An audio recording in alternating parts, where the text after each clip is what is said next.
Hello children. Today we are going to study in history about Jainism. Last time I had sent you a video on the religion Buddhism.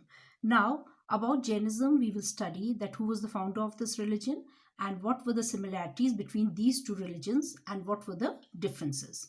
Now Jainism was founded by Vardhaman Mahavira, and Mahavira was born near Vaishali in 540 BC. He was born at Kundarvan near Vaishali. He was brought up in luxury, just like Gautam Buddha. He was also brought up in luxury, and he left his home at the age of 29. For the next 12 years, he meditated and he led a life of severe austerity. For 12 years, he also meditated. He wanted the answers to all his questions. Austerity means severe or strict. He followed very severe and strict rules, and he meditated, and he had very less comforts, minimum comforts. He had a life of minimum comforts. He finally attained Kaivalya, which is known as perfect knowledge. Henceforth, he was called Jinnah or Conqueror. Why was he called Jinnah or Conqueror? Because he had conquered everything: joy, suffering, and hot weather, cold weather, happiness, unhappiness. Everything he had conquered. For him, everything in the world was equal. So he was known as Jinnah the Conqueror. Now, Mahavira had many followers. After meditating, he went and spread his religion, and all his followers, what were they called? Jains. Now, Mahavira claimed to be the 24th Tirthankara or seeker of truth in Jainism. He recognized 23 other Tirthankaras who lived before him. Mahavira won many followers as he preached in Prakrit language spoken by the common people. I told you last time also in Buddhism that Prakrit was the common language of the people, and so he taught in Prakrit.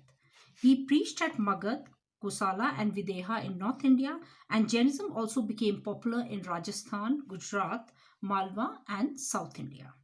Mahavira died at Pavapuri near Rajgir in Bihar at the age of 72. His teachings are preserved in the 12 Angas. The books in which his teachings are preserved, they are known as the 12 Angas. Later on, the Jains, they split into two groups, which were known as Shvetambras and Digambras.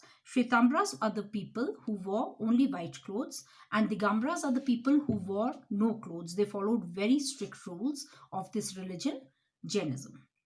Now, main teachings of Mahavira were simple, and Mahavira believed that a person's position in life depends on karma.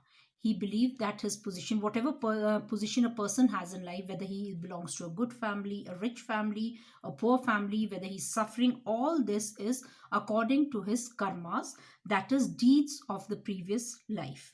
He believed that anyone, even a low-born person, could attain moksha, that is, freedom from the cycle of rebirth. He preached ahimsa. Even Gautam Buddha, he preached ahimsa. So in Jainism also ahimsa was preached by Mahavira, and he forbade his followers to cause harm or injury to any living being.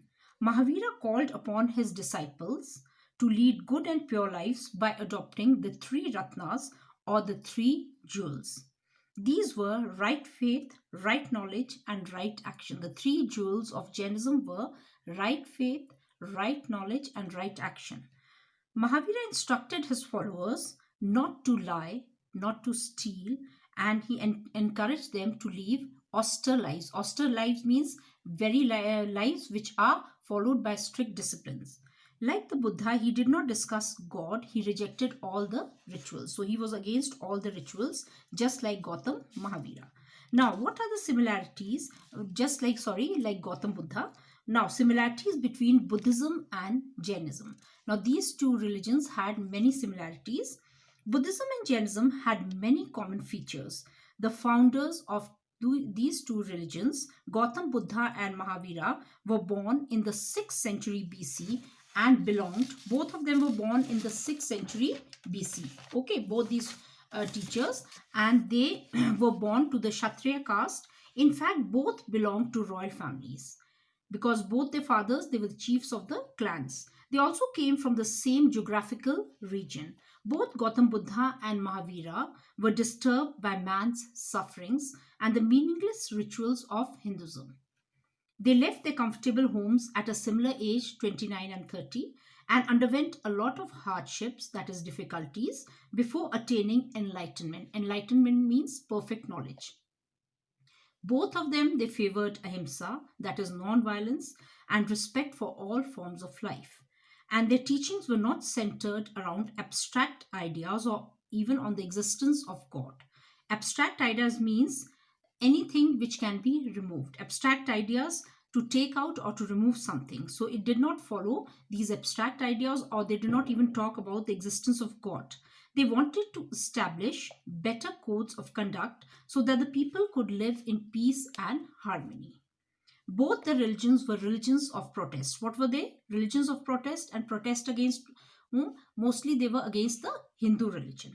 Hindu religion, which had become very full of sacrifices, and it had become very ritualistic at that time.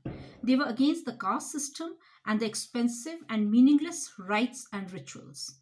They laid stress on karam and moksha. And these religions were preached, both the religions, they were preached in Pali and Prakrit language, and these were languages of the common people of that time. Now, popularity and spread of Jainism and Buddhism. Popularity and spread of both these religions. Now we just read about the similarities between the religions. Now, popularity of spread of Jainism and Buddhism. Jainism and Buddhism became very popular because both rejected the rigidities imposed on society by Brahmanism. Brahmanism, by the Brahmins, they were holding a superior position, and they were really making the Hindu religion very, very tough for people. So both Jainism and Buddhism, they became very popular because they rejected the rigidities, the strictness, the silly things which the Brahmins were preaching to the people. As these religions were preached in the everyday language, the common language of the people, they became available to all. Anyone, irrespective of caste. Irrespective of caste means whether you belong to a low family, whether you belong to a royal family, whether you belong to the business class or service class, everyone could attain moksha. These religions, they did not deal in abstract ideas. They had very fixed and strict rules, and whatever they taught, that was followed by people, and it was about their day-to-day life.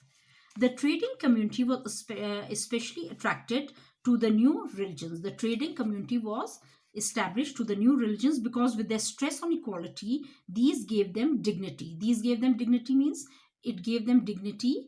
They got respect in their work. They gave huge donations, that is the business class people. Okay, they gave huge donations to spread the new message. Buddhist monasteries were built by rulers with the money given by rich merchants and traders. Because the rich merchants and traders, they gave huge donations, so Buddhist monasteries were built with that. Chaityas, those are called prayer halls, viharas, monasteries for the monks, and stupas. What are stupas? These are monuments containing relics of the Buddha. Relics means the remains were constructed. The monasteries were also used as schools to teach the religion. The Buddha's message was carried to other countries by monks and travelers. In later times, Buddhism became a major religion in countries like China, Japan, Korea, Tibet, and countries of Southeast Asia. In India, universities were set up at Nalanda, Vikramshila, and Taxila.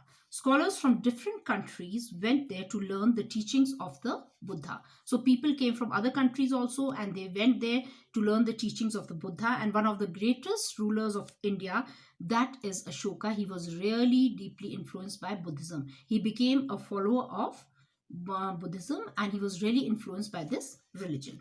Now, how did these two new religions come to an end? Decline means the downfall.